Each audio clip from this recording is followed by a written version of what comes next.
¿Y ustedes qué mujeres pioneras en la ciencia conocen? Mi nombre es Liliana, soy estudiante de la carrera de Biología en la UNAM y el día de hoy les hablaré sobre una mujer muy importante para la paleontología y para entender la historia de la vida en la Tierra. Acompáñenme a conocer la vida de Mary Anning, la cazadora de fósiles. Para introducir, los estudios geológicos indican que la vida en la Tierra existe desde hace 3.500 millones de años. La evidencia del cambio en la historia de la vida es evidente gracias a los vestigios que nos dejaron los sistemas vivos del pasado, los fósiles. Algunos científicos han sugerido que para ser considerados fósiles, tales restos deben tener una edad superior a los 10.000 años. Los fósiles son restos orgánicos que pueden ser estructuras duras, como huesos, dientes, conchas, semillas y hasta esporas, así como impresiones de hojas y tallos de plantas, o incluso huellas de animales que quedaron en el lodo y que posteriormente se endurecieron. Por aquí les tengo un dato interesante. ¿Ustedes sabían que el fósil del dinosaurio más grande que se ha descubierto hasta la fecha es el titanosaurio Patagotitan majorum? Era tan gigantesco que tan solo su fémur era más alto que una persona promedio. O sea, ustedes con este dato se pueden dar una idea de lo gigantesca que era esta bestia. Y pues que eso es impresionante, ¿no? Aunque seguramente hay más fósiles por descubrir. Por aquí les tengo una pequeña actividad y dice, según tus conocimientos, ¿cuál de los siguientes animales es menos probable que se convierta en un fósil? Probablemente responder esto para los biólogos es muy fácil, pero daremos la respuesta al final. Entonces, ¿quién fue Mary Anning? Hace más de 200 años, en un pequeño pueblo costero llamado Lyme Regis, en Inglaterra, vivió una niña muy curiosa llamada Mary Anning. Su familia era pobre y para sobrevivir, Mary y su padre recolectaban fósiles en los acantilados cercanos al mar. En esa época, pues nadie imaginaba que esos curiosos huesos escondían los secretos de criaturas que vivieron millones de años antes que los humanos. De 9 a 10 hijos, solo Mary y su hermano mayor, Joseph, llegaron a la edad adulta. Cuando Mary tenía 5 o 6 años, se volvió colectora de fósiles, una actividad pues un poco común para las niñas de su pueblo. Y Richard, su padre, le enseñó a buscar y limpiar fósiles que encontraban en la playa y a menudo los exhibía y vendía en su tienda. Como muchas mujeres y niñas de Lyme Regis en aquella época, Mary tenía poca educación formal. Sin embargo, pues sabía leer y aprendió geología y anatomía por su cuenta con esta importante herramienta, la lectura. Con esto nos podemos dar una idea de lo autodidacta e inteligente que era esta mujer y cómo estas herramientas le ayudaron más adelante pues a hacer descubrimientos extraordinarios. En 1810, a la edad de 11 años, Mary desafortunadamente perdió a su padre, por lo que ella junto con Joseph se dedicaron a trabajar para pagar las deudas de la familia, y así ella comenzó a vender sus hallazgos. Por ello les agregó una imagen de uno de sus primeros bocetos. Y alrededor de 1811, cuando Mary tenía tan solo 12 años, hizo su primer gran descubrimiento. Joseph encontró un cráneo fosilizado de aspecto extraño, y Mary, decidida, pasó semanas y semanas excavando hasta revelar el esqueleto completo. Era la primera vez que alguien encontraba un fósil así de completo. Los científicos pensaron que se trataba de un cocodrilo, pero pues evidentemente no. Y en aquel entonces la mayoría de la gente asumía que las criaturas desenterradas, irreconocibles y gigantescas simplemente pues habían migrado a otras tierras lejanas. El misterioso espécimen fue estudiado y debatido durante años, y finalmente se le denominó Ichthyosaurus, o lagarto pez.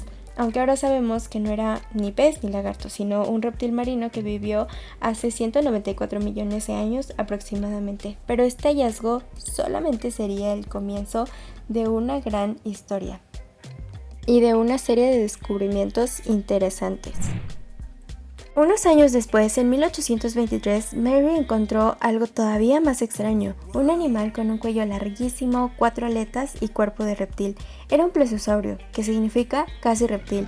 El espécimen era tan extraño y la noticia se difundió tan rápidamente que pronto corrieron rumores de que el fósil era falso, porque nunca habían visto nada parecido. Pero Mary tenía razón, había descubierto otra especie que vivió en el fondo del antiguo mar Jurásico. El propio Cuvier incluso cuestionó el hallazgo. Entonces se programó una reunión especial en la Sociedad Geológica de Londres y aunque Mary no fue invitada tras un largo debate, Cuvier admitió su error. A pesar de su creciente reputación por encontrar e identificar fósiles, la comunidad científica dudó en reconocer su trabajo. Incluso los científicos hombres que frecuentemente compraban los fósiles que Mary descubría, limpiaba y preparaba e identificaba, a menudo no le daban crédito. Incluso la Sociedad Geológica de Londres negó admitirla y de hecho no admitieron mujeres hasta 1904. O sea, esto fue también una batalla un poco dura para Mary. Sin embargo, los hallazgos no pararon. En 1828 encontró restos de un animal muy diferente, un reptil volador. Era un ser con alas de murciélago que había volado sobre la Tierra hace millones de años, y este fue el primer pterosaurio hallado en Inglaterra. Una vez más, la noticia de su descubrimiento se difundió rápidamente. Científicos de Londres a París teorizaron sobre esta especie tan rara y desconocida. Lo que Mary encontró fueron los primeros restos atribuidos a un dimorfodón. Fue el primer pterosaurio descubierto fuera de Alemania, y el nombre pterodáctilo se acuñó posteriormente. A diferencia de los ictiosaurios y plesiosaurios, los pterosaurios tenían alas y se creía que eran animales voladores más grandes que jamás hayan existido. Mary continuó desenterrando fósil tras fósil, siguió vendiendo numerosos hallazgos, y esto impulsó que cada vez más el interés del público por la geología y la paleontología fuera incrementando. La gente acudía más a las exposiciones de fósiles en todo el país, e incluso los grandes museos tenían dificultades para satisfacer la demanda que esto significaba. O sea, eran hallazgos impresionantes. Además de estos fósiles, Mary también fue una de las primeras personas en darse cuenta de que ciertas piedras con forma extraña eran en realidad heces fosilizadas, conocidas hoy en día como coprolitos. Un día, mientras buscaba fósiles en los acantilados, ella notó algo extraño. Algunas piedras de forma alargada o redondeada aparecían dentro del cuerpo fósil de algunos reptiles marinos, como los ictiosaurios. Estas piedras contenían pequeños fragmentos de huesos, escamas de peces y conchas, es decir, restos de lo que los animales habían comido.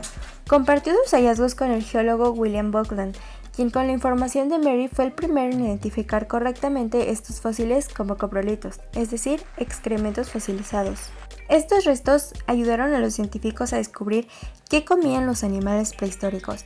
Durante toda su vida, Mary encontró cientos de fósiles, peces extintos, conchas marinas, amonites, belemnites y más.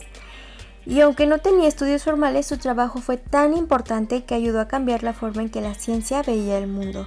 Gracias a sus descubrimientos, los científicos empezaron a entender que la Tierra era muy antigua y que muchas criaturas habían vivido y desaparecido mucho antes que nosotros. Lamentablemente, Mary no fue plenamente reconocida mientras vivía, a pesar de que sus descubrimientos fueron fundamentales para la paleontología, y se cree que esto sucedió por diversas razones, entre ellas pues que era mujer, y en el siglo XIX desafortunadamente las mujeres no podían estudiar en universidades, ni ser miembros de sociedades científicas. También era de clase baja, sin educación formal, ni contactos influyentes, y muchos científicos utilizaron sus descubrimientos sin darle crédito, y firmaban ellos los estudios, aunque los fósiles los había encontrado y estudiado Mary. Sin embargo, hubo científicos importantes que sí llegaron a respetarla y consultarla. Aunque en su época no recibió el reconocimiento que merecía, hoy Mary Anning es recordada como una pionera de la paleontología y de la ciencia en general, una figura clave para entender el pasado de nuestro planeta. De hecho, en 2010 la Royal Society, una de las instituciones científicas más prestigiosas del mundo, la nombró una de las 10 mujeres británicas más influyentes en la historia de la ciencia. Además, en 2022 se inauguró una estatua en su honor en Lyme Regis.